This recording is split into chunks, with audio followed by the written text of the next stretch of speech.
should you require them. So Housing Futures is a partnership to create an evidence base on what community-led housing has to offer in Greater Manchester, particularly in areas of neighbourhood decline and gentrification. We're also looking to build a Greater Manchester network of groups and organisations around community-led housing and create a small consortium of organisations to set up a regional hub for Greater Manchester to offer advice and support for groups seeking to access the community housing fund.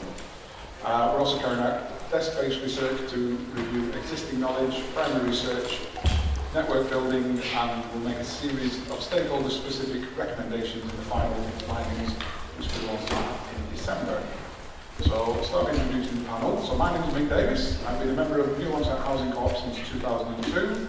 I've worked with several housing associations and currently work on national social research surveys, including the English Housing Survey. I'm a member of the Housing Futures Steering Group. Our speakers this evening are Dr. Tom Moore from the University of Liverpool, Marianne Heaslett of Birkbeck, Granby, Four Streets and Holmate, and Emily Scurra of the New Economics Foundation. So the format of the evening is that each of our speakers will be making a sort of 15-minute presentation on their topic. At the end of all three sessions there will be a question and answer session, so please save your questions for the end of that. There'll then be a short break, after which there will be a debate on the issues that have been raised this evening, which we'll be invited to participate. And then at the end there'll be a feedback session, and then hopefully finishing by about 8:30, when anyone wants to join us in the Wetherspoons pub, which is the Waterhouse, where no doubt discussions can carry on over a break. Okay, so without further ado, I shall hand over to our first speaker, which is Dr. Tom Moore. Okay, hi everyone, I'm Tom from the University of Liverpool. I always feel like I'm out to karaoke when I'm holding a microphone, but I won't be subjected to that. So I've had the fortune of working with and on community land trusts for about 10 years now. Originally started off just as an interest, and then I've been lucky enough to sort of be able to do research on community land trusts as part of my day job as a lecturer at the University of Liverpool. So the brief that I was given today really was to talk about just what is a CLT. You know, while it's sort of a sort of rising and more prominent concept and model of housing delivery, it's still unknown to a lot of people. So I'm going to sort of just try and talk about what it is and then draw on some lessons from research I've done, particularly working with urban community land trusts. So, CLTs are a form of community-led housing. That is, housing that's planned, delivered, and often managed and owned by people in their local community, set up and run by people to develop and manage homes, as well as other assets, which are deemed important to that community. So it's all very much about the empowerment of communities and the planning and design and delivery of housing and their local assets. Very much, community empowerment at the forefront of what CLTs are and what they aim to achieve. Often relates to keeping housing affordable, usually by applying resale restrictions to housing, whether that's housing for rent or housing for sale.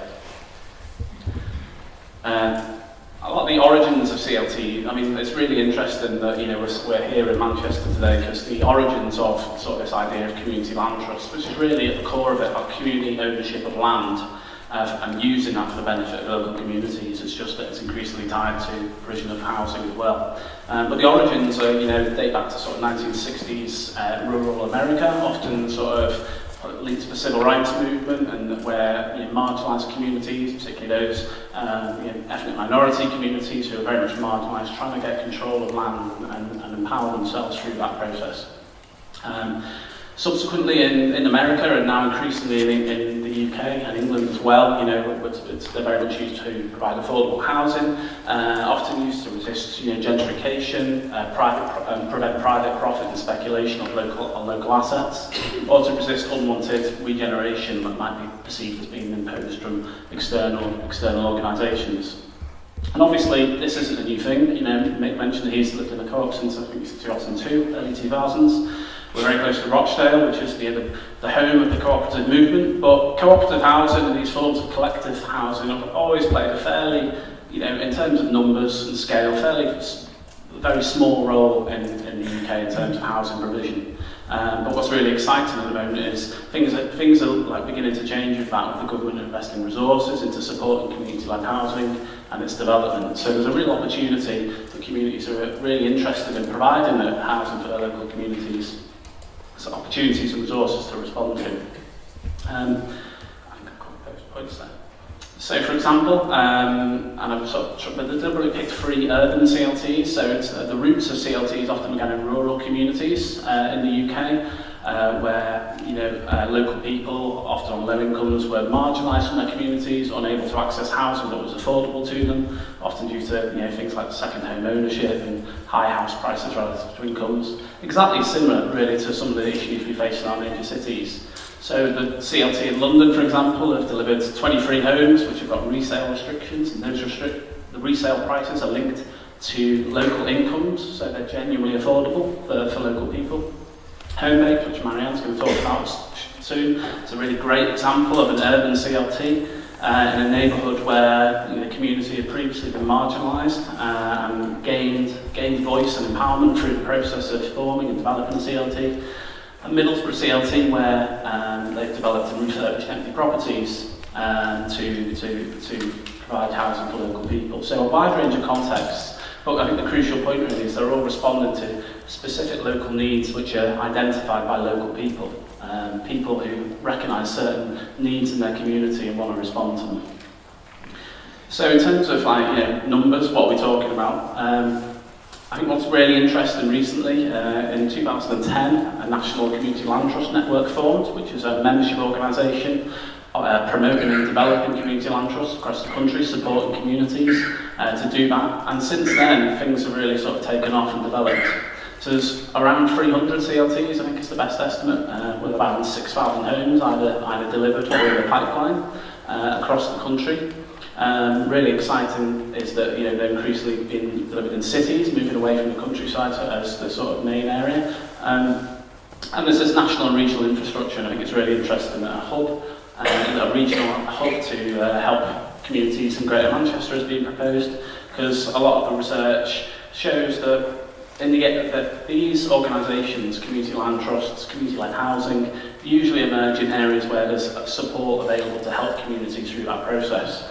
And through enablers or regional hubs who can provide sort of technical support, skills, legal advice and so on. I mentioned that there's dedicated government funding now available to support community-led housing, which is a real victory for the sector and something that's been campaigned for many years. So a dedicated community housing fund, which is ring-fenced for community-led housing. And different avenues from which to form and shape CLTs as well. Things like neighbourhood planning, they're not explicitly to do with housing, but it's to do with community control, community engagement, and influence over the planning process, which might give opportunities for people who want to form community land trusts. And recently, and some of the research I've done for the National Community Land Trust Network has been evaluating something called the Urban CLT Project, which was involved 20 case studies of CLTs around the country. And recently I've been fortunate enough to be involved in evaluating that project, and in the next couple of slides I'm just going to draw on some of the lessons from that, which highlight really what key ingredients for CLTs are and what maybe some of the issues, challenges and food for thought to consider as well. So I think the key ingredients for CLTs, firstly, they're by and large formed by volunteers, people like you and me in this room who might be interested in the issue, they might be interested in housing, they might be interested in communities getting greater control over what happens in their local neighbourhoods. So obviously the first key ingredient is having a willing and able group of people, and often community land trusts leveraging funding to help sort of support communities with that by paying staff as well. Another key ingredient really is the importance of being embedded in a local community. I think one thing that's really interesting is a lot of these CLTs form alliances of CLTs that I work with other groups in their area or city. So, for example, community foundations or neighbourhood planning groups, and building these alliances, which at their heart and root have communities at the forefront, and the idea of community control and influence over what happens to them. Access to land is obviously the sort of major ingredient as well for community land trust. It's in the name, obviously, and many groups are relying on asset transfers for that. maybe from local authorities or and such like, and public sentiment tends to vary. There's often still amongst local authorities a sort of misunderstanding or misinterpretation of what a community land trust is and what it can do. So there's obviously also work to do in local neighbourhoods and cities to sort of build that awareness of what CLTs are and the sorts of things they can deliver on. Community partnerships with like-minded organisations are sort of another key ingredient, and that's kind of what I just touched upon, but I think Marianne, I'm not sure if she's going to talk about it, so I might put her on the spot, but one thing that I think organisations like Homebaked have been really good at is forming those alliances with their local community, both at an organisational level but also with people on the ground, often through membership, voluntary activities and such like. The research we did on 20 urban CLTs, which is a snapshot of the ones that exist, we found that there was over 5,000 members attached to those CLTs and a minimum of about 300 volunteers. And when you think about that across only 20 organisations, which are all still relatively small, that's an incredible amount of community effort and engagement. And if we scale that up and we begin to think about how many different people around the country are involved in these activities, it's pretty impressive.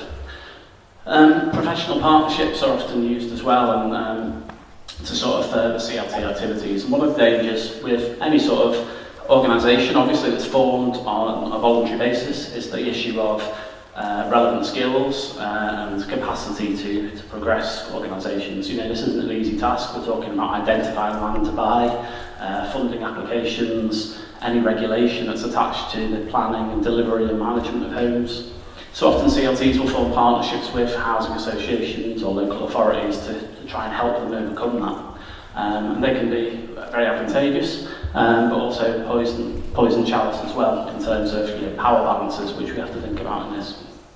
And then finally, funding, which is often used to leverage in technical support and advice, building organisational capacity, running community engagement events, and the community housing fund that's just come out from the government is really great opportunity for that. So it's a great time to be having these conversations in Greater Manchester, because for the first time in a generation, really, there's significant resource available to help progress these ideas and activities. And one thing we found in our research is that CLTs tend to be very reliant on forms of social investment, so things like charitable funding or big lottery funding, that sort of thing, or government subsidy. Very rarely are they getting involved in sort of access and commercial finance and such like. And then just to reflect on some of the potential challenges for CLTs, I mentioned about the issue of capacity. There's plenty of support available to help people with progressing. If you wish to form a CLT, to develop a CLT, there's plenty of support available for that. But obviously, it does require sort of strong commitment, and often in the face of adversity or a lack of support from government, whether that be local or national, or adversity from the planners in terms of trying to develop housing. And one thing we found is that these organisations are often sometimes relying on one or two key figureheads who put in an amazing amount of energy and time and commitment to progressing these CLTs. And that's where I think the regional hub idea that Mick mentioned in his introduction is a really good one, because that can help fill some of those gaps, it can help relieve voluntary burdens and provide that specialist support and access to skills. I've mentioned on the slide here about the issue of buying land and accessing finance as well. And while there's these opportunities available, there's often regulation attached to government funding. So the Community Housing Fund, for example, you can access revenue funding, which can pay to bring in skills and support. And that's kind of almost no strings attached. But once you get funding to actually build homes or buy property or buy land, that can often come with certain regulations attached to it. So, there's these things to bear in mind as well about, an opportunity needs to be considered very carefully. And then there's issues to do with the power balance of partnerships, which I touched upon. So a lot of times, a lot of the CLTs that I've encountered will form partnerships with housing associations who'll basically take on the management of homes after completion. And And these are really good because they, in some respects, are advantageous to communities, because if you're a volunteer and you want to see housing delivered in your community or housing protected from private profit, then obviously you might not be interested in day-to-day management of the home. But also partnerships can also come with certain terms and conditions. So some partnerships will see the rental income go straight into a housing association's pocket, which a community land trust might be happy with, but it also perhaps limits the potential to reuse and reinvest that money for sort of socially minded community purposes. And I think time is ticking away, so this is the final slide, and it's just a bit of a reflection really of why people do this thing. Why would you get involved with a community land trust? And I think the first thing that I want to point out really is the distinctiveness of the idea of community land trusts. So this isn't community consultation or partnerships, community consultation or participation or engagement or anything like that, but this is ownership of local assets for the long-term benefit of communities. And I think if we think about it in the context of Manchester, or other cities as well, big portions of our cities and land and buildings are being brought up by private, by organisations and companies registered in tax havens. This is an opportunity to take assets and land into community control, protect it, and use it for the benefit of local people and for your neighbourhood. And it's often doing things that local authorities or other organisations aren't. So, for example, one question that we might think about is, what can a community land trust deliver in the context of a massive housing crisis? People can't afford or find places to live. And I'd argue that, they might not solve the housing crisis, but they can chip away at it, and they can do things for the benefit of their local communities that local authorities or housing associations might not be interested in, given the decline of social housing. And finally, just a platform for community voice and control. And I think it's really fascinating. There's some excellent examples around the country of how embedded community land trusts are and can be in their communities, drawing on big memberships and large pools of volunteers to provide a platform for community voice, control and influence over what happens in their local neighbourhoods. So with that, I'll hand over to Marianne, and thank you for listening.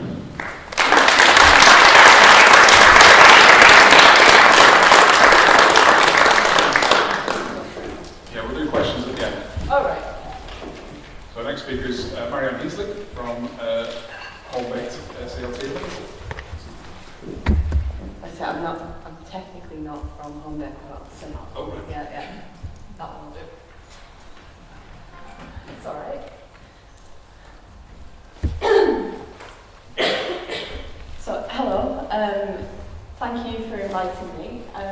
To give you a bit of background about myself, I work as an architect at Urbeds here in Manchester, but I live in Liverpool, and this is my neighbourhood in Liverpool and what it looked like about 6 or 7 years ago now. So this is Cairn Street in Granby. I'm going to have to grab my notebook to remind myself what I'm talking about. So the two projects that I'm kind of going to refer to as examples here, Granby, Four Streets, I'm a member of as a local resident, haven't actually been involved professionally, but I've seen things from that side. Holbait, which is in Anfield, which is in the north end of the city, I've been involved in on a professional basis, but also as a friend of the project for about the last decade. I think both of these projects I've been involved with for almost a decade, so one thing to say about CLTs is they're not necessarily quick. So, both projects come from, both Granby and Holbait, came about really in the aftermath of the Housing Market Renewal Initiative. Those of you who are familiar with this, it was the plans to kind of demolish and rebuild large swathes of the inner cities in the north of England. These houses were originally scheduled for demolition. And the idea was that you would improve the area, raise house prices, because low house prices were seen as a problem, even though actually the average house price was probably roughly about right for the income of the people who lived in the area. But obviously that policy got cancelled when the coalition government came in. So both of these projects kind of saw an opportunity to do something differently. And also to be propositional in that, so it's not just about opposing demolition, it's about doing something new. Thank you. But having said that, they both came from slightly different places. So Homebaked, this is some work that I did with Homebaked in kind of 2011, I think it was now. Homebaked actually started as an art project. It wasn't a housing project to begin with at all. It was the Liverpool Biennial, as part of their kind of public works, inviting an artist called Jana van Heswick to work with local young people who, by that time, Anfield had been going through regeneration programmes before housing market renewal as well. But the 14, 15-year-old kids that we were working with on this project about what is home and what does home mean to you and what makes a good home, had lived in basically a demolition and redevelopment area for a decade, so they didn't know anything other than boarded up houses and demolished blocks. And then Grandy, which was slightly different, came from mainly the owner-occupiers who'd been able to hang on in the Four Streets area and had been doing things to demonstrate that the area was still loved and still lived in. So a lot of the houses were owned by housing associations. They had moved their tenants out by this point, but the remaining owner-occupiers, which there were about 30 or 40, a group of them had been doing guerrilla gardening and running a community market just to show that actually we live here, we like it, we'd like to stay, please don't demolish it. And I think doing things differently is really important in all this, and showing that it's possible to do things. So in Homebaked's case, one of the first things they did wasn't actually to do with housing at all. It was to do with reopening a bakery building that we had been using as a base for the arts project, and people kept knocking on the door and saying, when's the bakery reopening? So eventually we found best reopen bakery then. And that was a couple of years of work, but having that as a kind of shop front, the whole project is really important. And also, you know, having somewhere to live and having your daily bread, it's the basics of life and how you do that well. I think there's a different emphasis and drivers to both of these projects, really. From my experience of CLTs up until I got involved in these, was of places in rural areas. So I'm originally from Cumbria, so I knew about some of the CLTs in Cumbria, which were mainly to do with affordability and the fact that people were growing up in villages outside Keswick and couldn't afford to live in a village that they grew up in. I think the drivers here were very, very different, and I don't know if it will be the same for some of your groups in Manchester, but people had just been through this very top-down process of housing market renewal and being told, your neighbourhood's no good, you have to move out or you have to move into a new house, even if you quite like your current house. This was a CLT was almost a vehicle that was a legal entity, so it wasn't like a residents association that could be ignored, and in the case of the Residents Association in Granby had been largely ignored. It was a legal entity that would own assets, which would give the group and the people who lived in the area a degree of control and a degree of clout, and a say in what happened in their neighbourhood. And I think that was the really important thing. Having a say and doing something positive rather than purely oppositional. I think I was just really going to talk about some of the challenges and opportunities that I've experienced that probably apply to both projects. But the very first thing, the very first kind of barrier you have to overcome as a community group who, you know, made up of local residents who want to take on assets and maybe develop housing, develop other things, is being taken seriously by the people who actually hold the power. So in the case of both of these projects, the buildings, basically what happened to the buildings in their area was in the say of the local authority. And it took probably about 3 or 4 years solid work just to get to the point at which the council would sit around the table with you and have a sensible conversation rather than be dismissive. Because I experienced it was really interesting being a professional and turning up as a local resident to meetings with the local authority. Because as soon as you started speaking in the professional language with which I'm familiar of, you know, planning policy and valuations and development control, all of that, some of the officers were quite taken aback that somebody who lived in that neighbourhood knew that language. That was interesting. What really helped in being taken seriously is partly to do with staying power. So people were determined and carried on and didn't go away. So that really helped. With the CLT in Granby, it was a bit of a stroke of luck in a way. We were introduced to someone who had a lot of money who was looking to invest it philanthropically and offered the CLT a £500,000 loan with very soft terms, very easy terms.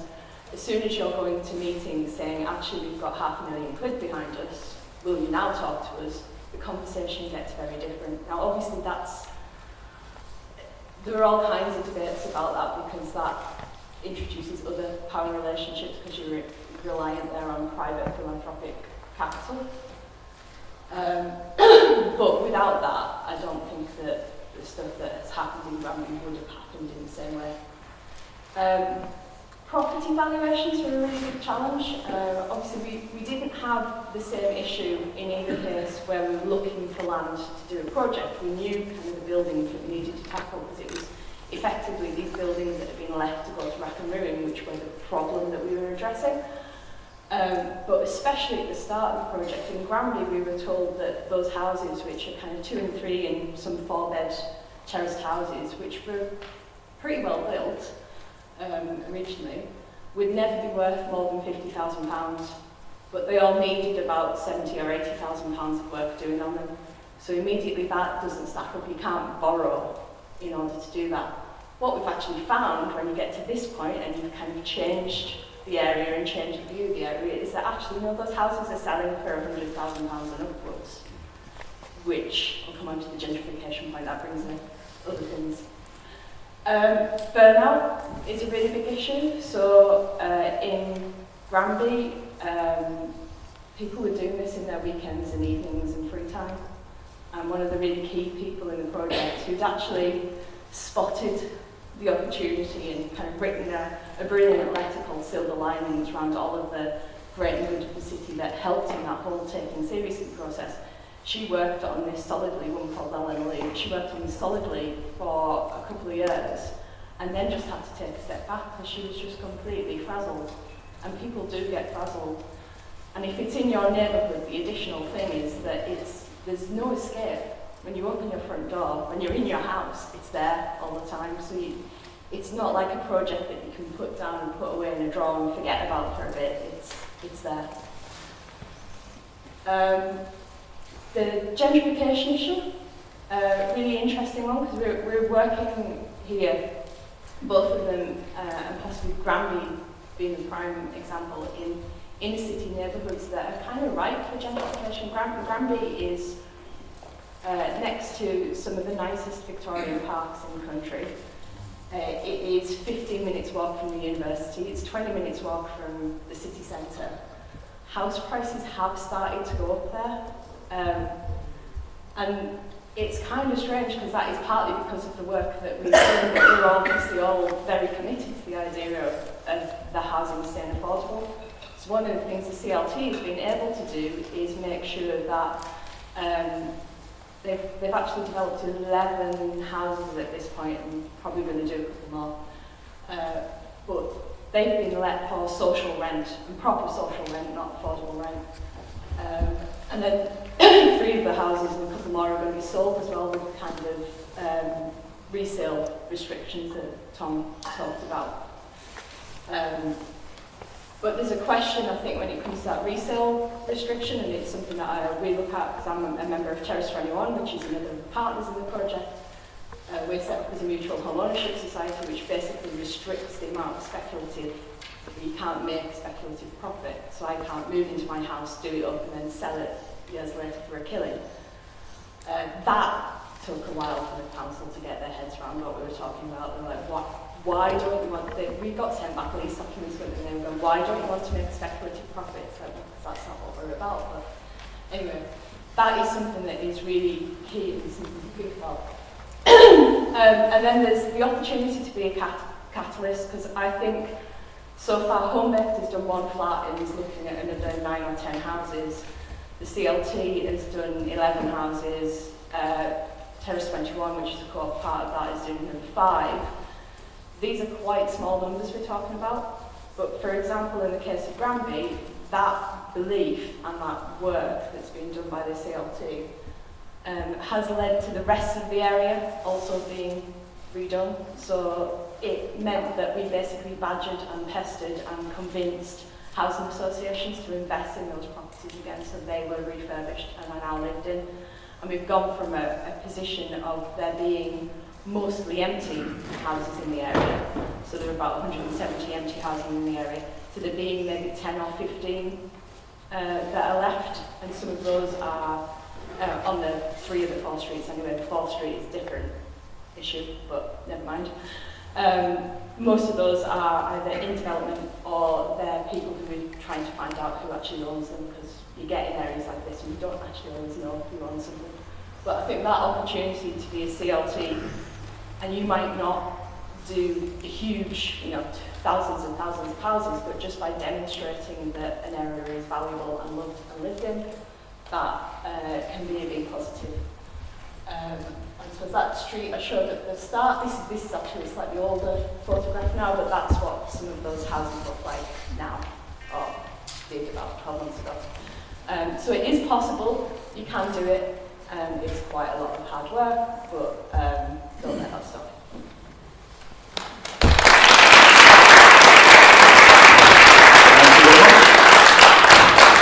And our third speaker is Emily Scurra from the New Economics Foundation.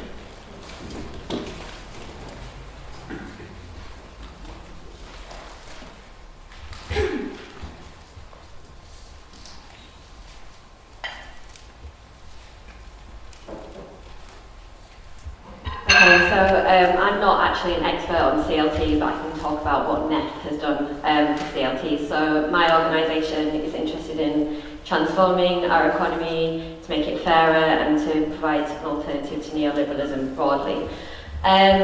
So our work in housing, we're particularly interested in the role of land in the housing crisis. So our interest in CLTs came about through recognition that they could provide a vehicle for looking at ways of taking control of public land that's currently being sold off. So there's a mass sell-off of public land at the moment, quick cash receipts to private developers with no obligation to provide affordable housing. It's happening a lot on NHS sites particularly. Sorry. So yeah, CLTs are obviously a vehicle for how that can be stopped and genuinely affordable housing can be provided on public land. That's our entry point. Okay, so we have worked in one community in Aston. So they're not huge swathes of urban areas outside of London that are forming CLTs at the moment, but Aston is one example. So there's a little bit of interest in Birmingham about taking ownership of public land and using it for affordable housing. NEF organised a group of people and they chose CLTs as a vehicle for that provision of affordable housing. So our work there was to organise a group of people. It was quite exciting the way it formed. A couple of people expressed an interest, approached NEF. They went to speak to a load of people in a hair salon. It ended up being 60 people and they formed CLT. So they're kind of in the process of doing lots of exploratory walks around Aston to locate a suitable site. So that's kind of our work there.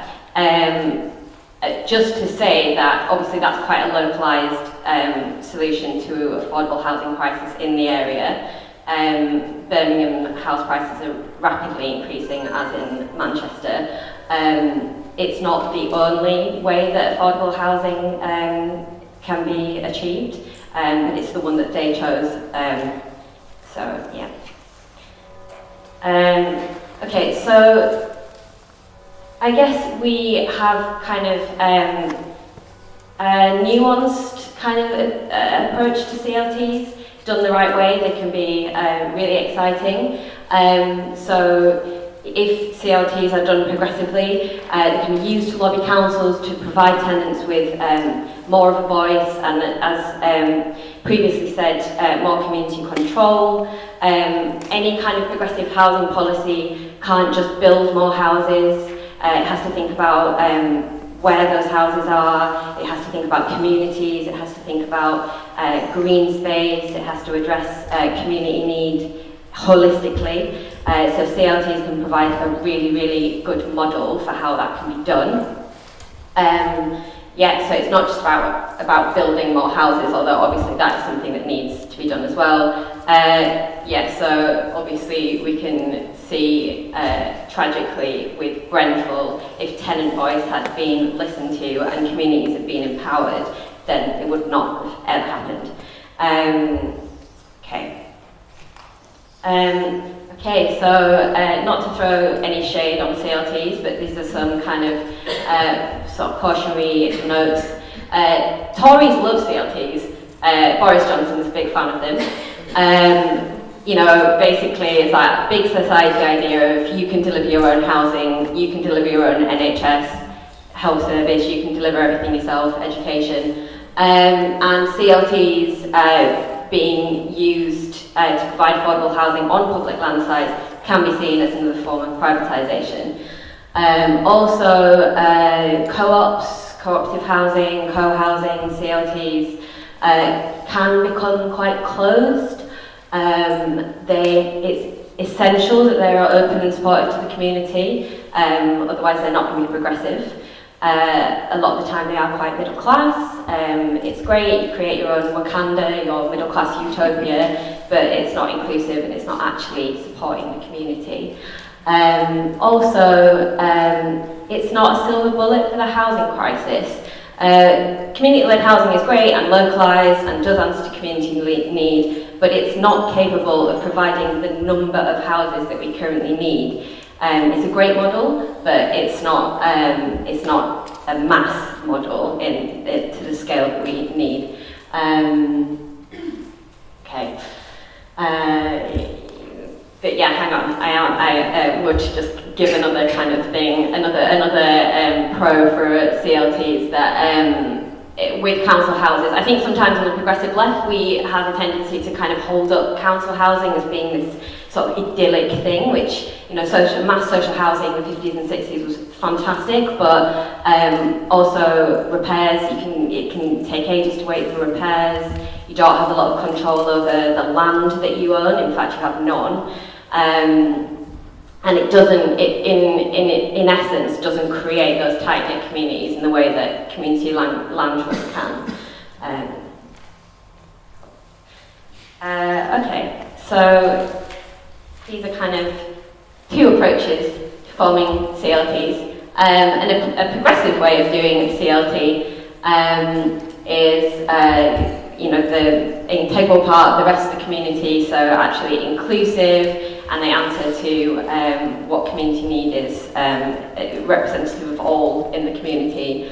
The affordable homes are genuinely affordable, not necessarily in the way that the Tories would define affordable.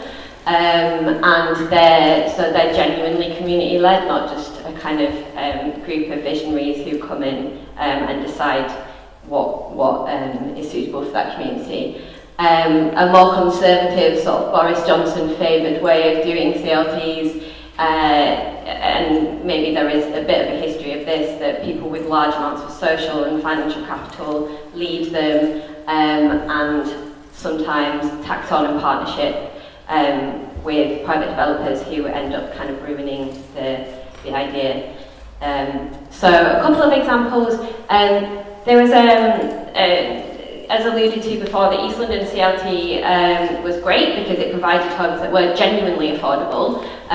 So it's 30% of median income, and that's in perpetuity. and there's obviously conditions about resale.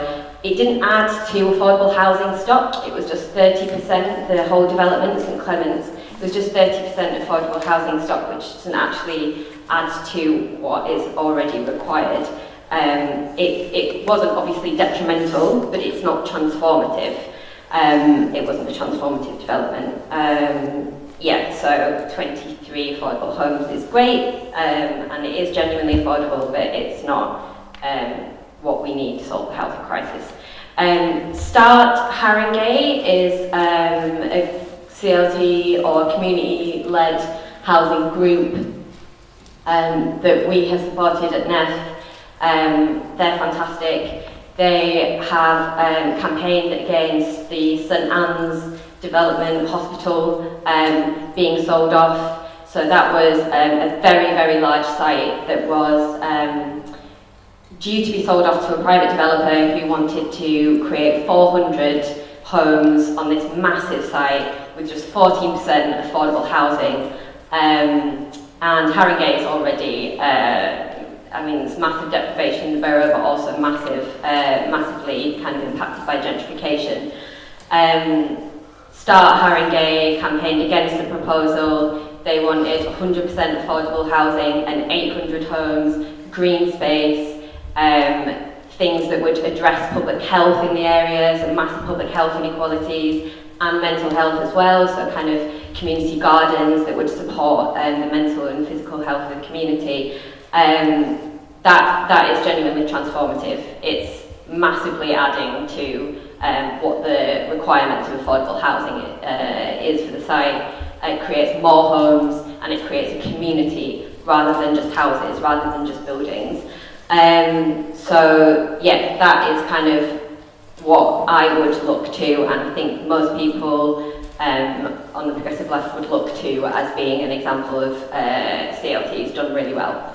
They're in the process. The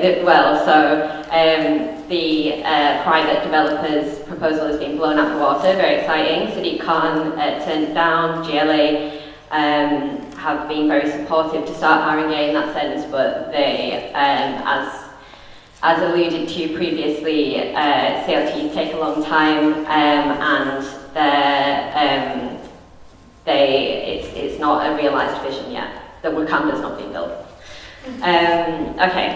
So finally, so NEF are not experts on CLTs, but we are experts in organising campaigns. That's not me. I'm actually standing in for my colleague who's the organiser at NEF, and she is absolutely shit hot at campaigning and organising. I've got some of her cards, so please approach me.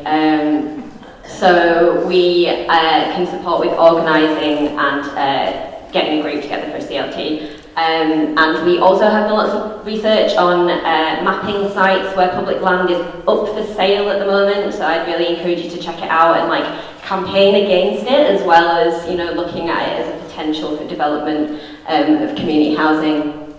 So we have research expertise and organising expertise. If you want the kind of nuts and bolts of forming a CLT, look to the National Community Land Trust Network. There's also the Russ School, which is runs workshops on how to set up a CLT. They are a CLT based in Lewisham that are actually involved in a self-build programme, which is very exciting. And we do have some budget and some resource to support a number of groups, so please do approach us if you need support there.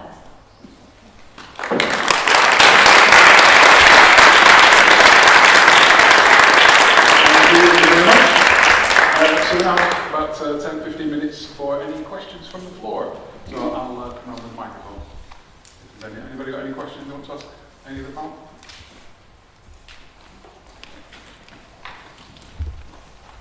I have been around Bramley and the CLT houses there. Excellent. What happened to Welsh Street? Because we went around there as well. Oh, okay. So the Welsh Streets, for those of you who aren't familiar with Liverpool, they're very close by to Granby. They're just the other side of Princess Avenue, which is one of the main roads south out of the city.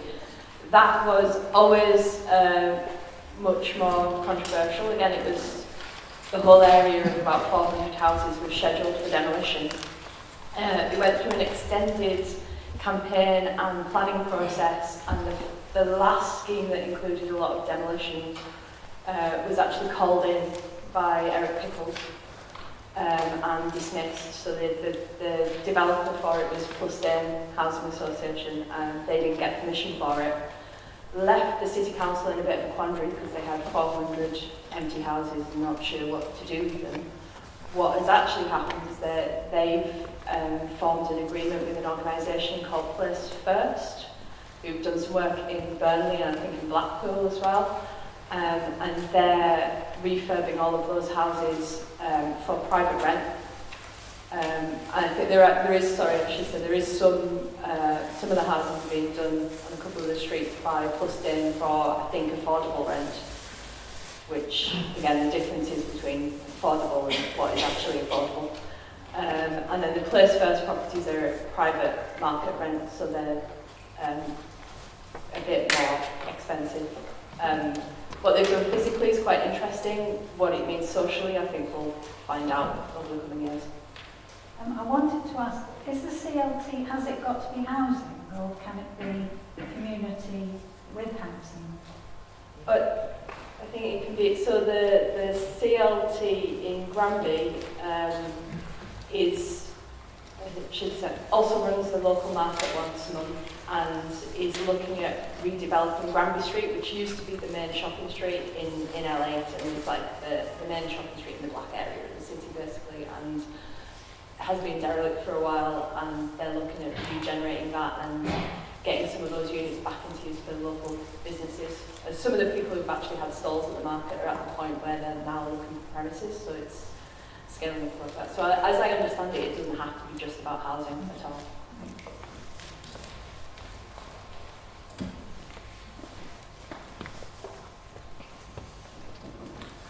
The problem is, around where we are, they've sold all our council housing, they've bulldozed all the houses, and the land's there now which they're trying to sell off. I mean, we are very close to the city centre here, and we are all worried. They've demolished our communities by 3/4, and we've only got 1/4 left, and we're all frightened now what they're going to sell us for and to, because we're right on the northern gateway of Manchester, and we've been now, our land's so expensive that we don't know how we're going to do it as a community, try and get the land to do these things with, because the price has gone up extremely so high.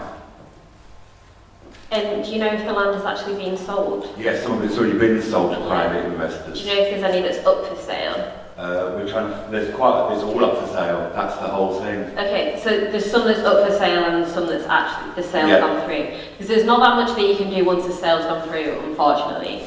But if it's up for sale, you can campaign against that, and it is difficult, it's a difficult process, but that's kind of what we're working on at the moment. So we need help from someone like Beth by the sound of it. Yeah, I mean, feel free to get in touch, but I think we need to kind of make a big noise about the public land being sold off, because basically you've got a lot of local authorities, or you've got the NHS that's in crisis, they're going to sell to the highest bidder, and with local authorities certainly they have an obligation to sell to what is the best value, and they interpret that value a lot of the time to being the highest price, but actually there's a social value to retaining it in public use and building affordable housing on there. So, it's not like they're tethered to that, that's just how things are being interpreted at the moment. Right, I mean that's it, because we're only a mile from the city centre here, you see. We're prime location, a mile from the city centre, and this is what's worrying all the community that's left.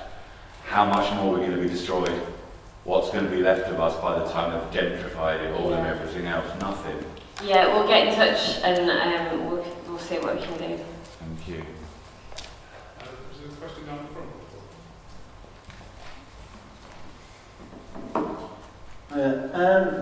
The issue on gentrification, like I think you all mentioned it, how if cities keep growing and people are getting more attracted to cities, and these areas where we need to create CLTs are in urban areas, which are probably just outside the city centre, how is that going to, how do you plan to stop the gentrification? Because as much as they kind of need to stop in order for people to keep housing communities, it's not the influx of people coming into cities isn't stopping anytime soon.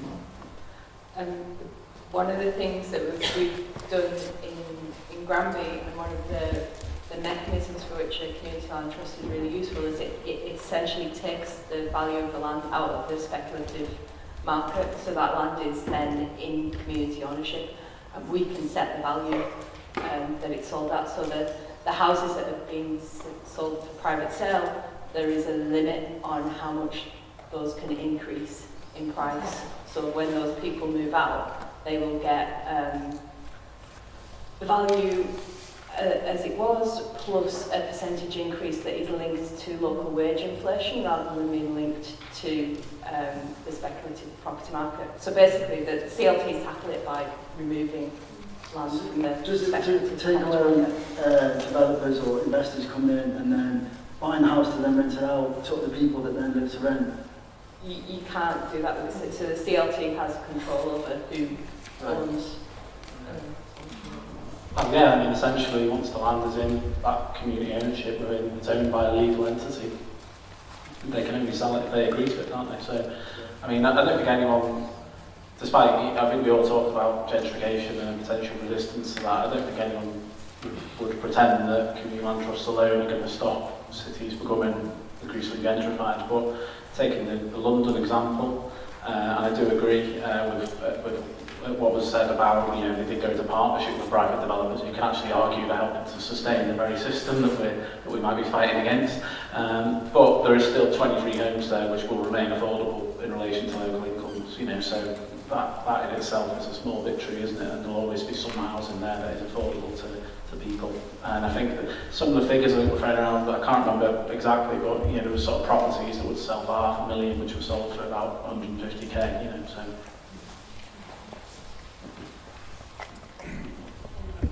Yeah, just to say that most CLTs have a stipulation, or like ones that I've seen have a stipulation that buy-to-let is something that's forbidden if you have you have one of those houses. And also, yeah, I mean, I guess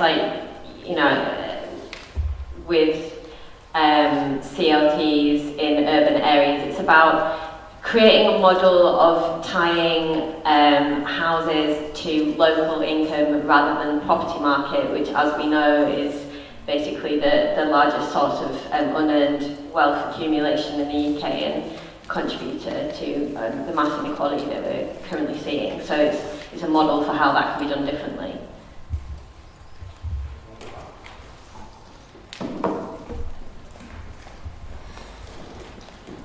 Are community land trusts still compulsory purchasable by local authorities? I'm thinking of a building owned by Board of Trustees that's been compulsory purchased.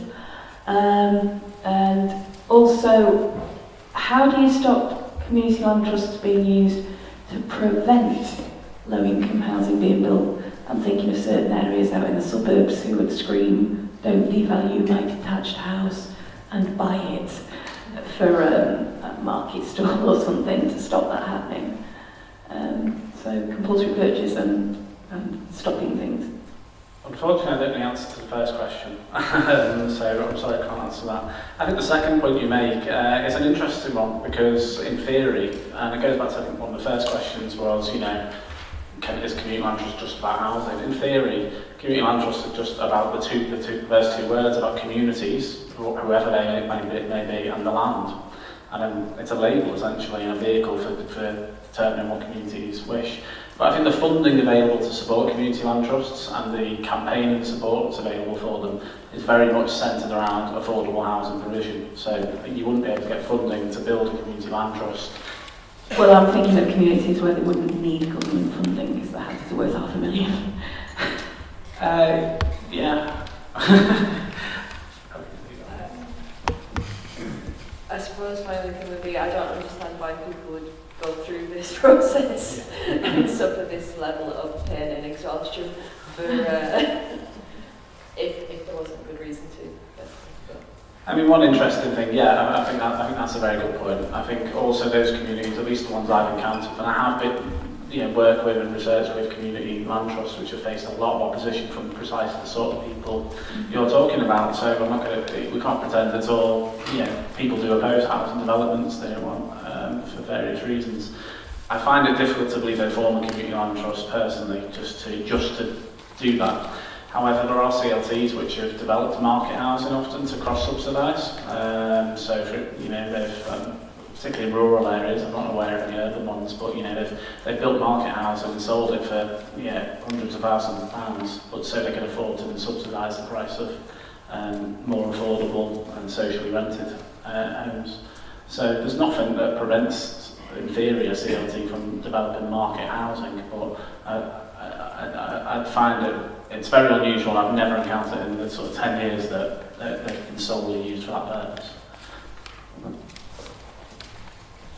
Yeah, just to say that I guess like NIMBYism is something that's definitely stood in the way of mass, like the kind of mass housing that we clearly need. Often based on fallacies, like the only sites are available are greenfield sites, which is a fallacy.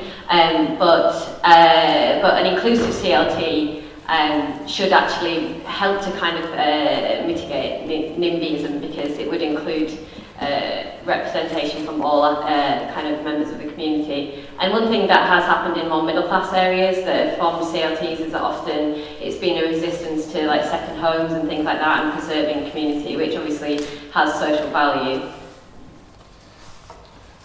We've got time for one more question, In a city like Manchester, the country, it appears they're turbocharging the transfer of public land over into developers. Like Manchester, they've got well-laid plans. This meeting today, do you have to live in the community to have a community land trust? So if I live in South Manchester, can I help out in Collyhurst, where they've stripped out 500 social units have been stripped out of Collyhurst. They're promising maybe 100 back if they don't give them £10 million. Like the land mapping, if you land map Manchester at the moment, there is loads of land that our city council is turbocharging to strip out. And we need more of a strategic approach where, you know, individuals can be picked off and bullied out of the scene. You know, is the way we could do a Manchester community land trust, which looks at it, you know, on a more strategic, a faster scale, where we can intercede and stop these transfers, because the horses are more voting, hasn't it? Or it has voted, and we're just left with the grains that are left in the farm. So to answer your question, a good example is Leeds. There's an organisation called Leeds Community Homes, which operates on a citywide basis, and will work with people in local neighbourhoods. So they, you know, to sort of develop their plans, whatever they may be, whether to develop housing or resist certain things. So there's no reason why you couldn't, you know, a CLT defines its community. So if you were to form a CLT to define the community of Manchester, then that's your, you know, that is what it is. Yeah. And just the other point is it just local government land, where you mentioned the NHS land, or is it government land? So anything like a school, an NHS site, anything like that, that's what we should be focused on.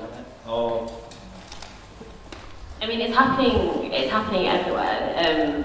I guess it's happening quite a lot in NHS sites, because hospitals are closing and kind of amalgamating a lot at the moment, aren't they? So you've got A&E services that are amalgamating into and covering massive areas, and then you've got that site that's being sold off so that the local health authority can get a cash receipt, which they're desperately in need of.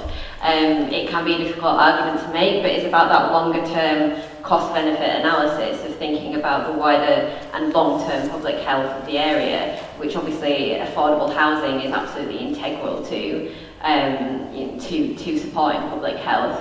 Manchester, it's happening a lot at the moment because prices are rising, like 9 times average income when I last checked. It's probably, maybe it's past that now, I don't know, it's pretty bad. And I guess it's an easy thing for councils to do because they need the money, but it's making that longer term argument, which can be difficult to do politically, because obviously politics doesn't work long term.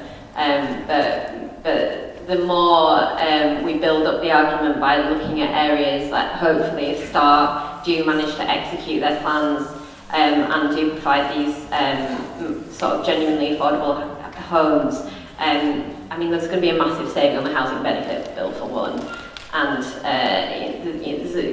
they have the weight of economics to support this argument. So I guess it's about campaigning as well as trying to take ownership of that land for public use. Good evening. Just before we do that, somebody's asked about the slides if they're available. So anybody that has booked through Eventbrite, you can have your email address and we can arrange for the slides to be emailed out to people off the list. I'm assuming if you left your email on our list at the door, we'll be able to do that for you. So the second part of the evening is a debate regarding community land trusts. The main question is this a viable model for Greater Manchester? And to start the ball rolling, we've got a few questions pre-prepared. So the first one of these is, what are the critical challenges going to be for people trying to set up a CLT in a city without a strong tradition of community-led housing? And what can be done to overcome these challenges? So I'm assuming we'll pass this to the panel for the comments first. Okay, this is off the top of my head. So I think, what are the challenges in a city which doesn't have a strong tradition of community-led housing? I guess one of the challenges, well, there's probably a couple of different challenges. I guess firstly is mobilising, organising and defining what the issue and problem is, because obviously it's very different if you want to develop 20 affordable homes to resisting the sale of land into private ownership. So I guess, that might be a challenge. I guess another challenge, but also I think the second half of the question was what can be done about it. So this is an answer to both of those parts. Is as I mentioned in my talk, most CLTs benefit.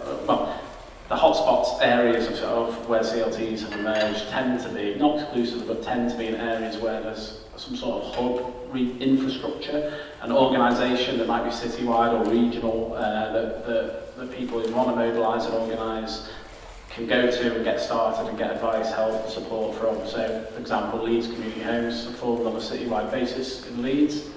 Oxfordshire at the moment, which is a really interesting one, are forming a hub across the county of Oxfordshire, with a focus on the city, I believe.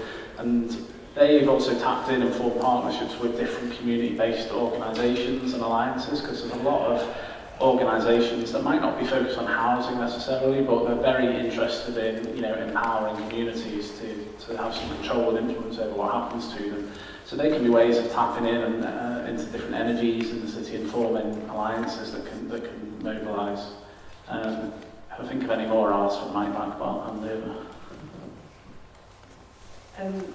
I think one that might be critical, and we struggle with it even in Liverpool, where there is quite a long tradition of co-ops in particular, but the understanding, as mentioned before, from the local authority of what you're trying to do and why. So there's this underlying assumption, there's a worldview that you must be developing in order to make a profit, and as soon as you're not doing that, it can cause consternation and confusion. So people start asking questions about your motivations, and in some cases I think sometimes they think you're trying to diddle them somehow. But I think that can be overcome, so I think that is probably linked to having some kind of infrastructure and some group who can, or support networks that can explain what this is about and explain why it's important, because after all what we're trying to do is create housing, we're not trying to create profits for whoever. And I think just getting that message through that it's about, a lot of the time about place and creating places that people want to live in and creating good quality housing and making kind of 20-30% profit or whatever is just not part of the deal. So obviously acquiring land is a big challenge, and in terms of acquiring public land, it's again can be difficult to make the best value argument, as I spoke about before. And then community organising is always difficult. Community organising that's genuinely inclusive and leaves you with a group that is representative of the community can take a while. And there's no kind of, it's an art, there's no sort of definite way to do it. And then another kind of big challenge is it takes a long time. And sometimes you can't see the immediate fruits of your labour, which can lead to burnout. Just one thing that sprung to mind, actually, if people in the room are like thinking of forming CLTs, there's funds available where you don't have to be constituted legally or anything like that. If you're just an interested group of people, the Community Land Trust Network got something called the CLT Fund, which you can access to get small grants to like help these sort of visioning exercises, community engagement exercises. So I just thought I'd throw that out there because I know there's, from the conversations in the break, there's some people in the room who are interested in the concept, but you don't have to be like far down the path to actually gain some resource to help you do some of these things. One thing I thought of is another thing that will be an issue is sustaining the interest from the members of the group. The problem you're up against developers that have got power, money and infrastructure that can, as a swoop on a piece of land, get the thing built and done before you've got your boots, before you constituted your first meeting and decided who's going to arrange the sandwiches for the next meeting. And sustaining that interest for people over the long period of time that it takes to get a thing off the ground is a difficult, especially when everyone's got busy lives and people have got, their own issues to worry about, their own, the kids to worry about and everything else on the plate. Keeping a group together that's functioning over what could be a 10-year process in some cases is obviously going to be a significant challenge. Anyone on the floor have anything to contribute?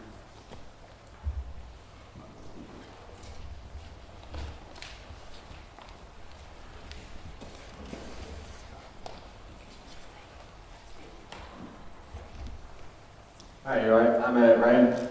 I'm just wondering, I'm squatting. I'm from Manchester, I'm squatting in town in a minute. I'm just wondering, how small can these community land trusts be? I mean, is there do you need a big dynamic houses to work in towards that? Could you just have a few, do you know what I mean? Say that you've got a small group, you've got a small, goal, if you like, do you know what I mean? To try and make things happen a little bit quicker, do you know what I mean? Rather than taking on a big scale up. Say like big 400 houses in one area. What if there was just maybe 5 to 10 houses that you wanted to work towards? I mean, is that possible? So the CLT in Granby has got 11 houses, so that kind of scale is possible. But as we said before with the CLT, it's not just about those houses. Anybody who lives in the wider area can be a member of the CLT as well, and they're almost like stewards for the streets and run the market, and they're looking at shop units and things like that as well. So it is possible to be small. It can make it quite hard to maintain things, so it's like finding enough people for your board if you're really small, and finding enough people to actually do the work that's needed.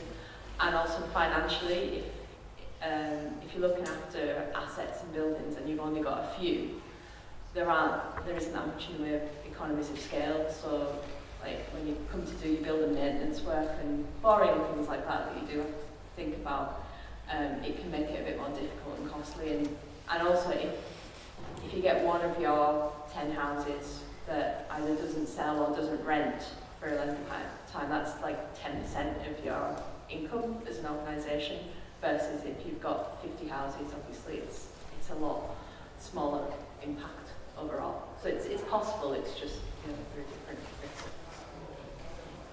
Yeah, I think I'd agree with all those risks, but I think most CLTs that have actually got housing, as in not in the stage of planning or campaigning, but have actually done it.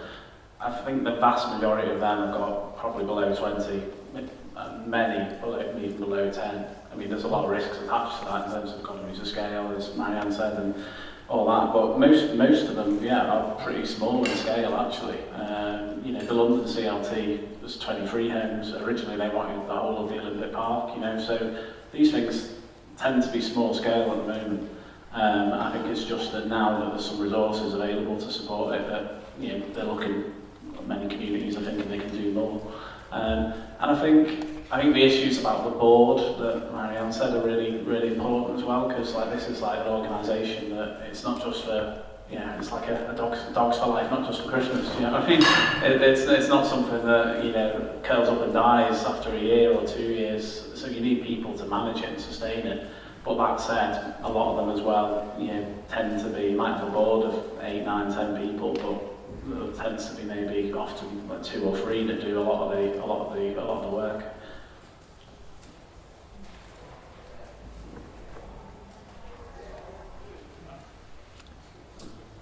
Hi, hi, my name's Lawrence. I'm from Tenants Union and Cooperative Living Freehold Society.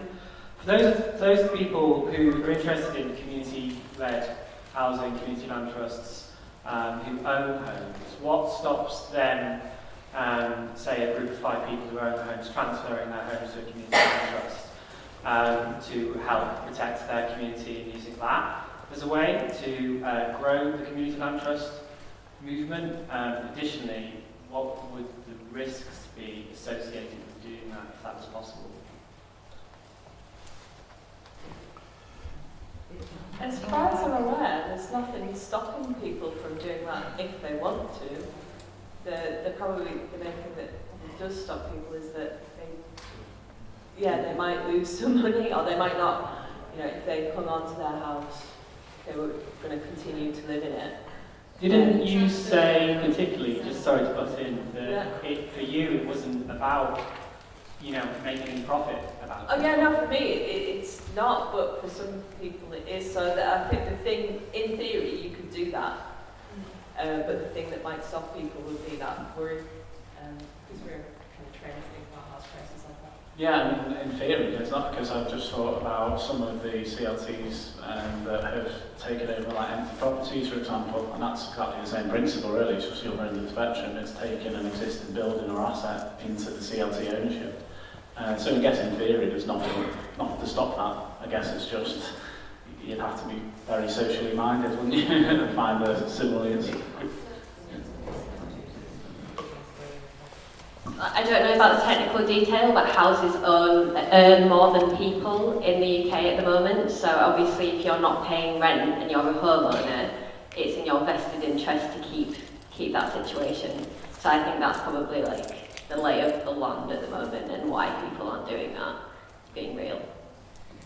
But it's a bit like co-led houses in Scotland, where people come together.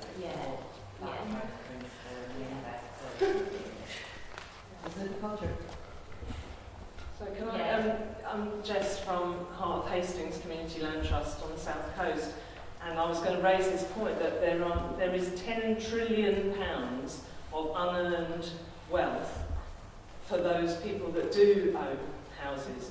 So I'm one of them, and one of the things we've been able to do in Hastings is bring some of those people into the Community Land Trust as investors. So we have taken, those of us that have that unearned wealth, have taken some of it and put it in to the Community Land Trust in order to buy property on the open market to make available for affordable, so properly, genuinely affordable housing.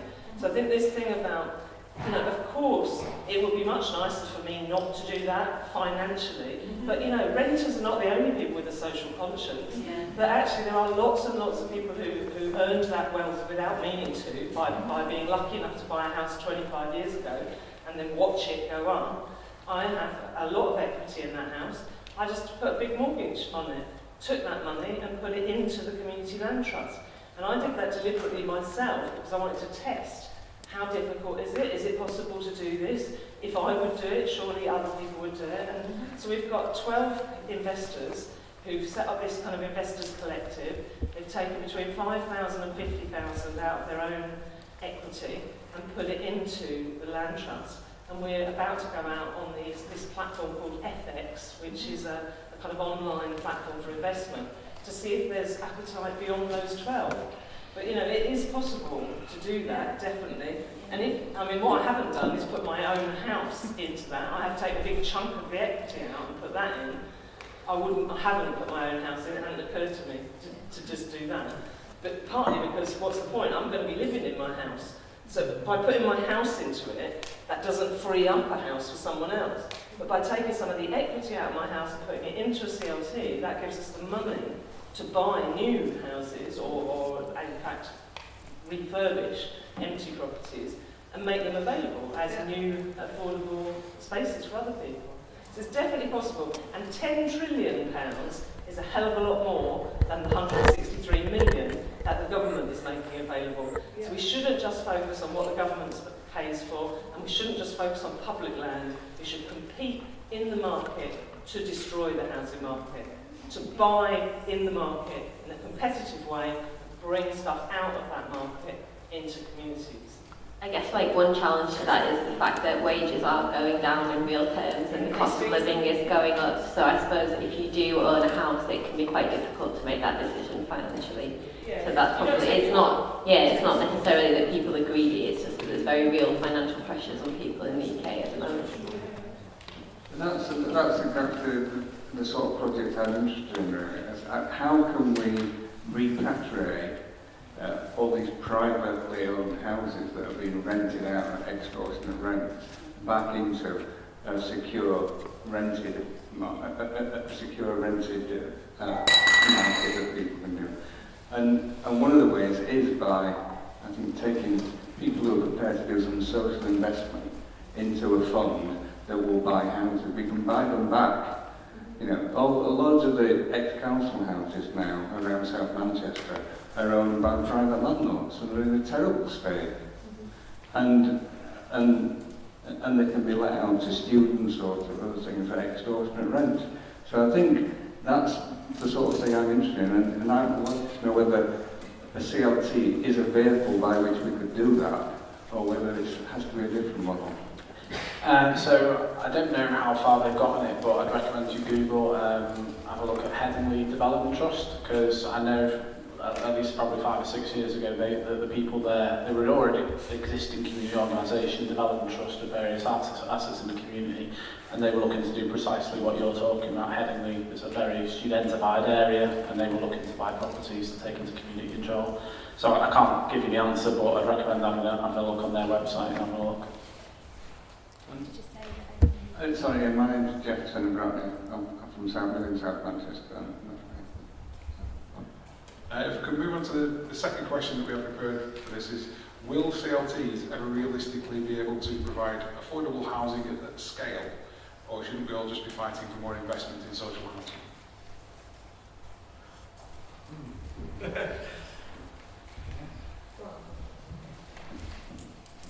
So my short answer would be no. It can't provide it on a mass scale, but it can provide a model for how social or council housing can incorporate community control and a kind of vision for creating not just houses but homes and communities.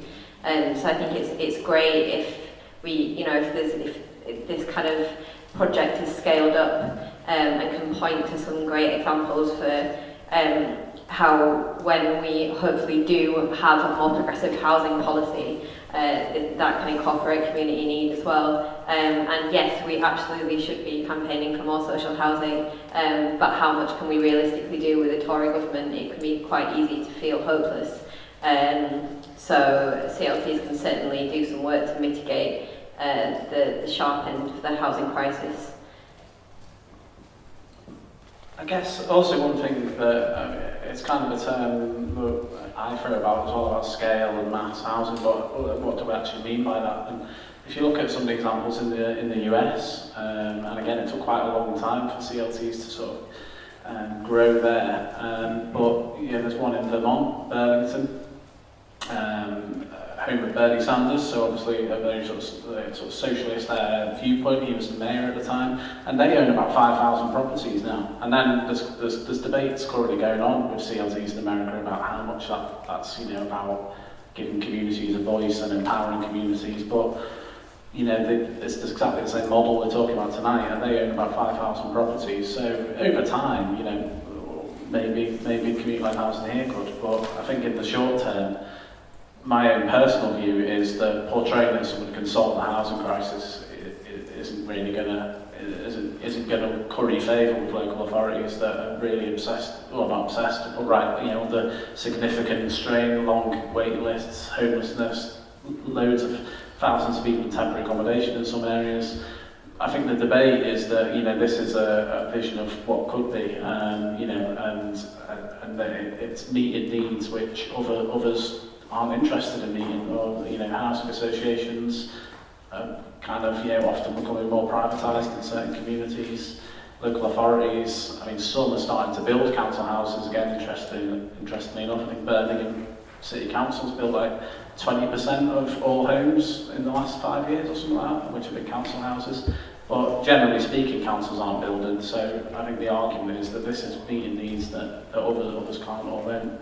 But yeah, we should absolutely be, you know, there isn't one single answer to the housing crisis. I don't think, you know, it's all, you know, community land trusts are one aspect of it. Other forms of community-led housing are as well, things like co-housing, thinking about how to tackle issues to do with ageing in housing, the problems in the private rented sector. So it's one part of, it's part of the solution in my view. I agree with both of those. I really do think that we should be building more social housing and council housing because apart from anything else, CLTs, and obviously I've been involved in CLTs that are in inner city neighbourhoods where you've got people who have probably limited resources in a lot of cases. There is no way you can expect people who are struggling to just pay the money for the bills and stuff to spend all of their evenings getting involved in this stuff. So social housing is definitely needed. I think when it comes to the scale question though, I think it's a bit unfair sometimes to just point the finger at CLTs and say that they're not scaling up, because like at the moment, if you look at the figures, housing associations aren't building that much either. Councils aren't. Some of them have started building housing and they're not building that much either. And private developers often have an incentive to not build hundreds and hundreds of houses at once because they don't want to saturate the market and reduce the value of their properties. And I think that's one of the things where community-led housing, where you've probably got an established level of demand and you're able to build houses and then fill them without having to do all that kind of slow release marketing stuff, is possibly part of the solution. The reason the CLT model is really interesting is that whole notion of taking the land out of the speculative property market. So if you look at places like Welwyn Garden City in Letchworth, where they were originally established, it's a form of land value capture potentially as well. You can also look at places like Vauban in Freiburg, where they've built basically on a CLT or a cooperative model, and because they haven't been having to pay the profits of a private developer, what would normally go to the private developer in profit has been reinvested in things like cycle paths and better environmental standards and trams and all of that kind of stuff, which I know is something that my colleague David Rudlin, when he was looking at 21st century garden cities, that might be something that we look at the original garden city model. It wasn't just about building twee semis on Greenbelt, it was actually about having control over a land asset. Any comments from the floor?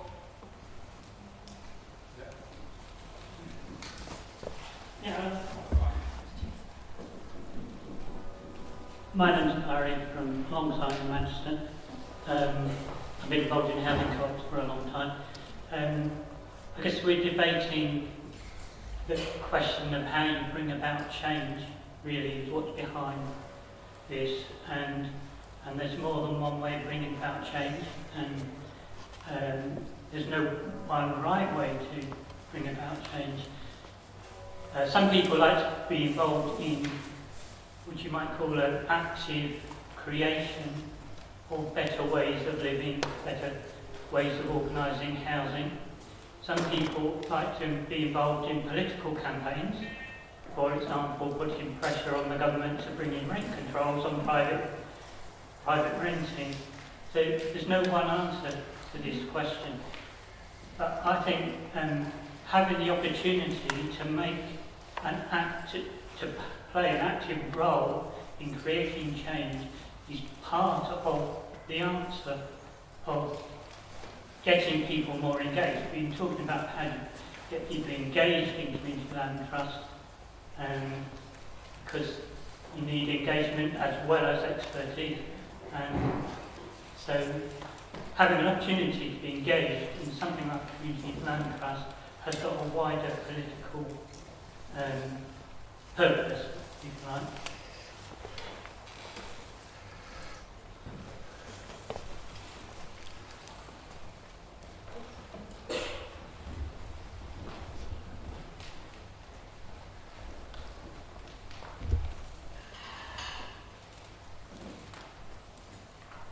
Hi, my name's Miranda. I'd like to know a bit more about what's happened on the Olympic Park.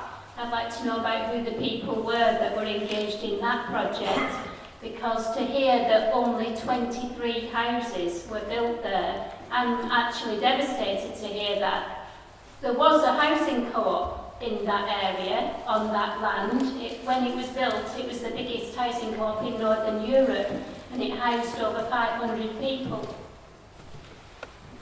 For that to be replaced by 23 units is absolutely devastating. Someone is taking a piss somewhere, and the people that were involved in that and engaged in that, if they were so enthusiastic originally and they were thinking that the whole of the park would be involved, what went wrong?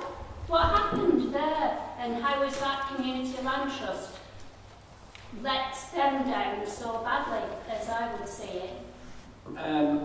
Well, firstly, just a point of clarification, it's my fault because I didn't give it earlier, but originally they were campaigning for the Olympic Park, but basically that was sold off it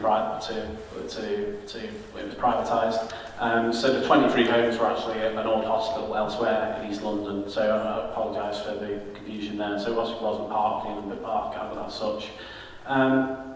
I'm not part of that group, but it was led by London Citizens, which is a broad alliance of community organisations and networks across London, which focused on housing as a particular issue.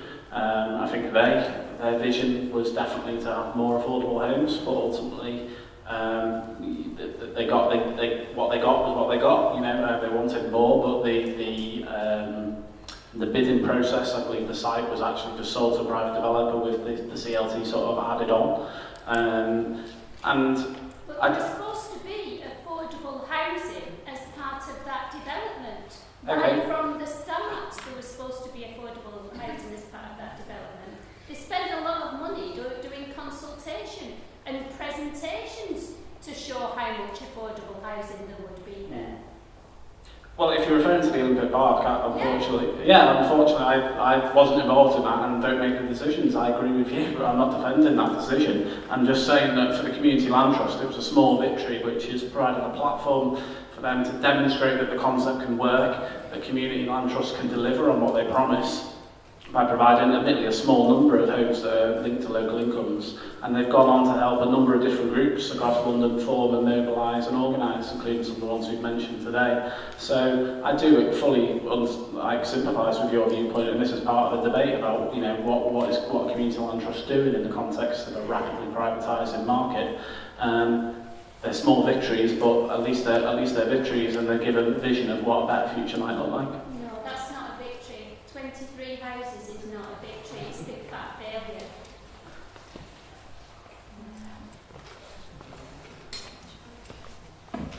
I also agree. I don't think it's entirely a failure, but I agree 23 houses is definitely not enough. I guess it was done in the context of vultures, in the form of private developers swooping down on the Olympic Park, trying to make a lot of money. The plan originally did have a lot more homes that were proposed.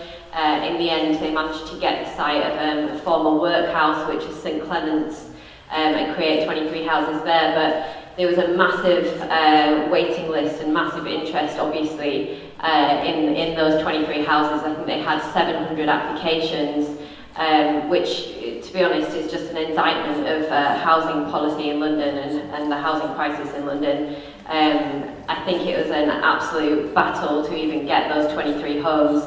I mean, the GLA... And I'm sure the people involved spend hours and hours of their lives that they're never going to get back again.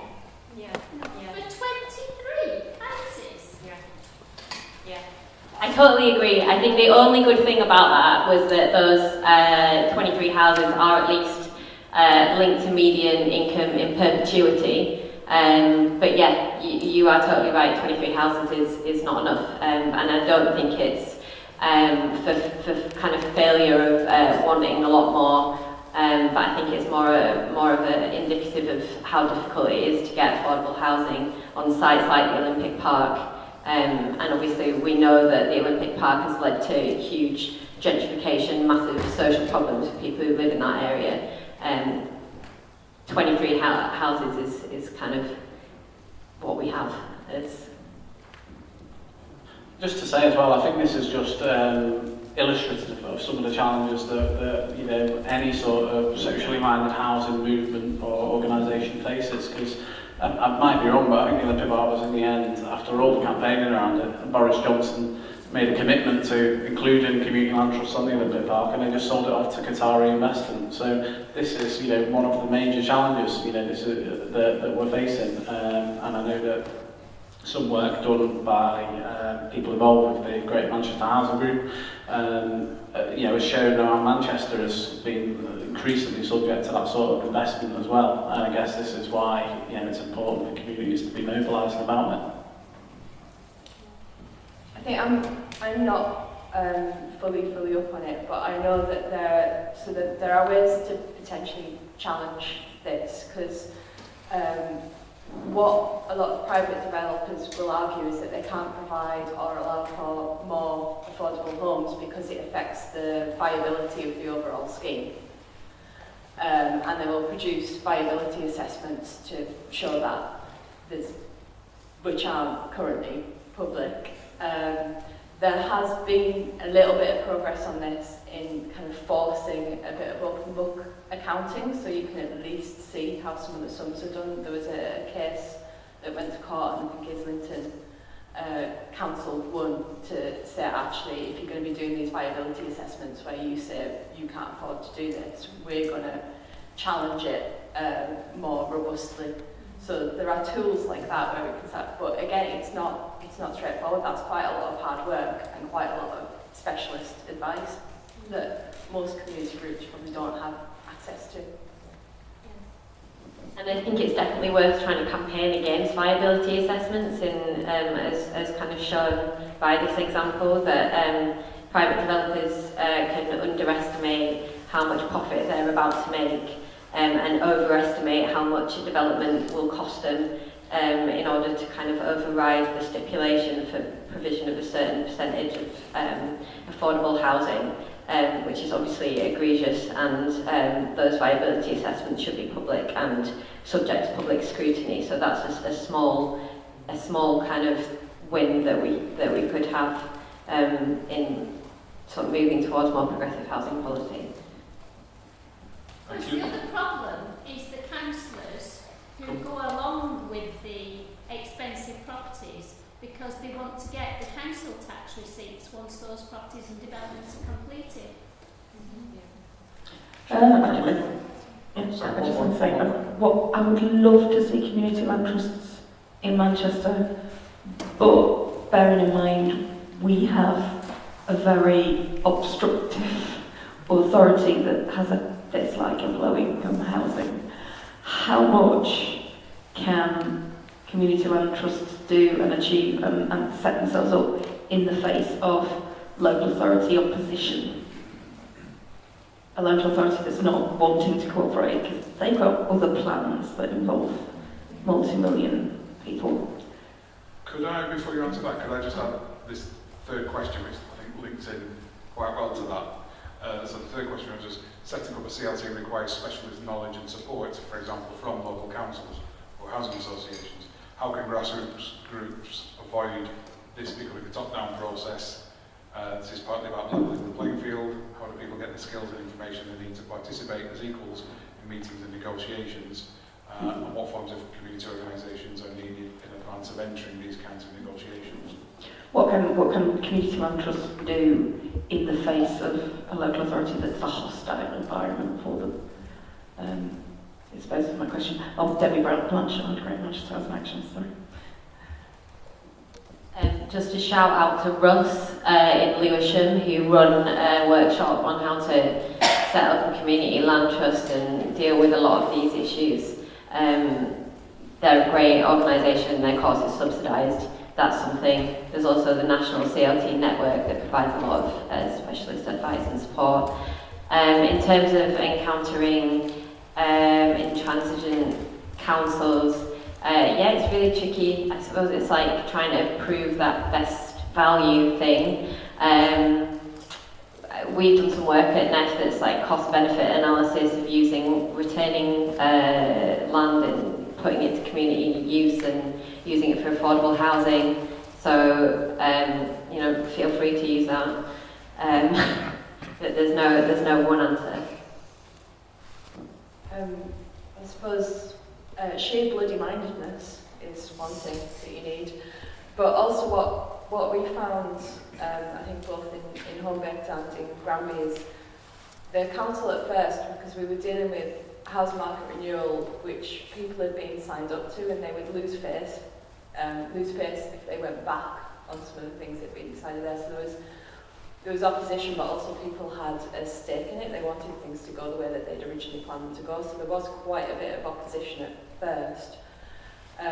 But my experience is that local authorities and councillors not every single one of them is completely oppositional, and the way that we dealt with it was to find allies.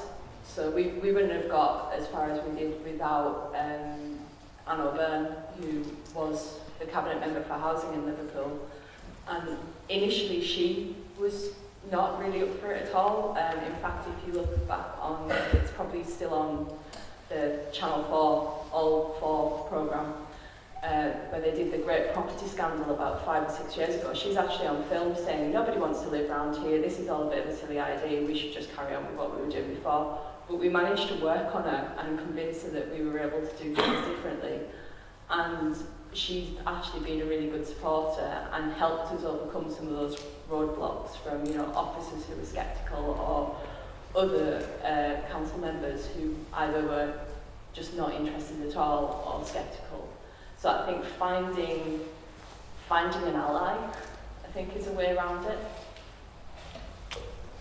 Yeah, I agree with that. I think finding allies, and then I think there's also the point that local authorities, I think you're absolutely right, I think a lot of them obviously will chase the money, but they do still have different issues and strategic priorities that and obligations they have to meet on. They're going to have households on temporary accommodation, long waiting lists for council housing. So I guess as well there might be a bit of work with allies to sort of identify how CLTs can help relieve them of those duties. I'm not saying you should purpose a CLT towards that, but I think there isn't sort of natural harmony between what CLTs try to do, providing housing for low-income people, and what local authorities in theory should be concerned with.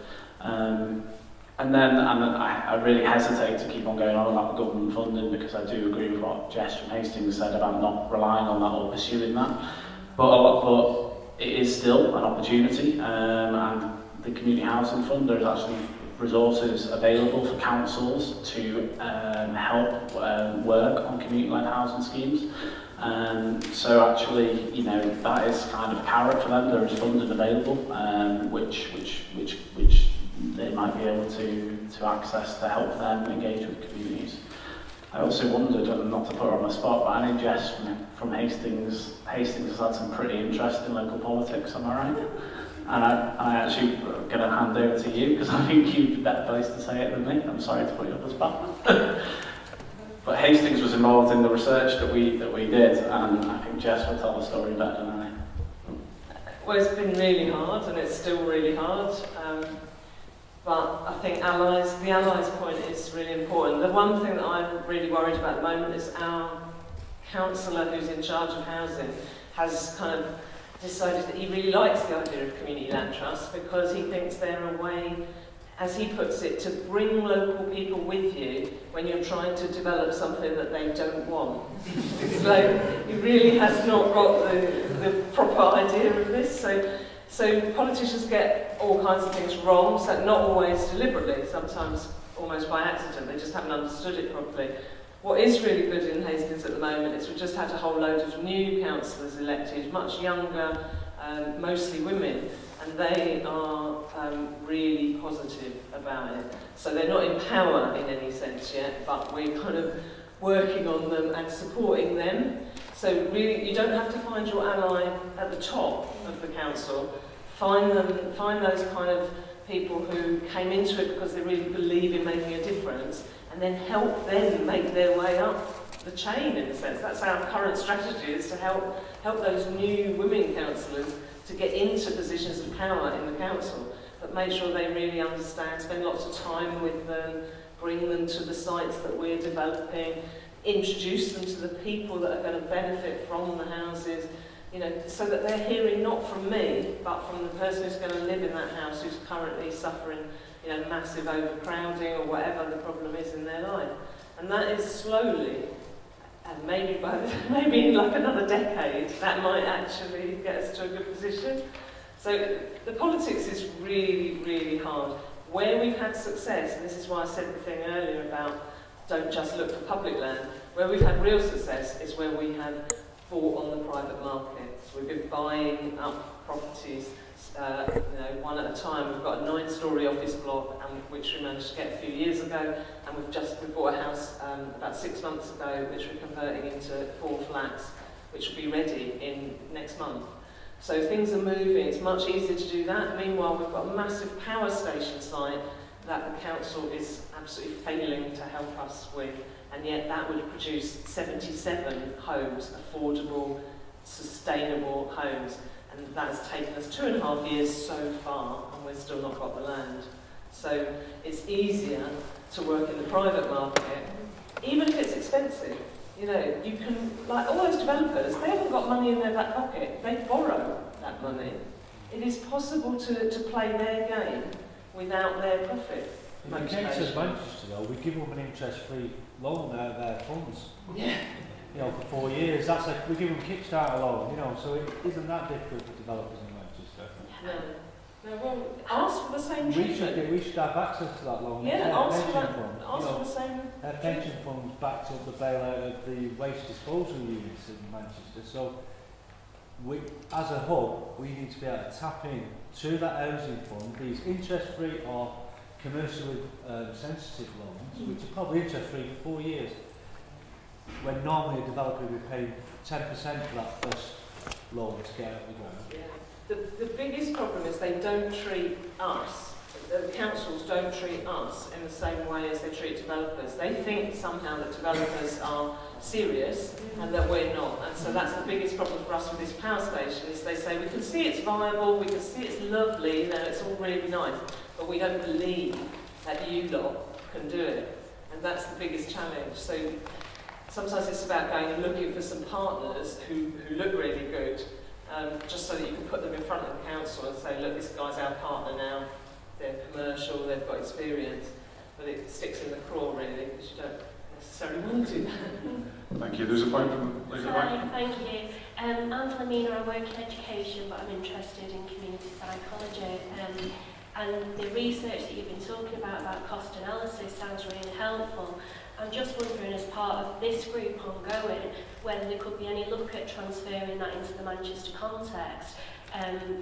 Looking at sort of profits versus the benefits of community cohesion, loneliness, the impacts on mental health, on physical health, because there are groups in Manchester that are trying to take over spaces and do things like gardening clubs and outreach and community events. And I'm just wondering whether that kind of research presented to councillors might make them more likely to look at affordable pieces of land or even experimenting and allow the system is of councillors that we have working for us, But right now, we've got a lot of them that have campaigned on the basis that they do want to do things about homelessness and community cohesion. So I'm just wondering whether now is the right time to be looking at presenting evidence that's harder for councillors to argue with. Thank you. We do need to wrap up there, I'm afraid, because the time has caught up with us. Do you want to, think we've got time for one last point? Yeah. Because if somebody hasn't spoken before, we can have. Go on, we'll squeeze one quick one in. 3 points. One is, one plank of Andy Burnham's mayoral campaign was that he would be prepared to compulsorily purchase privately owned and rented houses that were not kept properly maintained. Would be one reason and one possibility of bringing things in. Second is, although the criteria for being eligible for right to buy have toughened up a bit, there's a very big disincentive for councils and now for housing associations to build at all. They're going to have to sell off at a negative premium. But thirdly, why the hell do we sell land freehold on a small river? Can't we sell a leasehold for 100 years or whatever? At least they'll come back into public control afterwards. Okay. Thank you very much. So all we've got left time for now is everyone hopefully has a feedback form. If you could very kindly fill those in and hand them in the back before you leave, that would be much appreciated. We do look at them and the feedback is very useful. If anyone else will join us over at the Waterhouse, which is the Wetherspoons pub at the other side of the town hall, we're going to be going there after this for drinks. It is accessible to wheelchairs at the back of the building. There's an entrance there. So all that remains to do is thank our speakers. Thank you.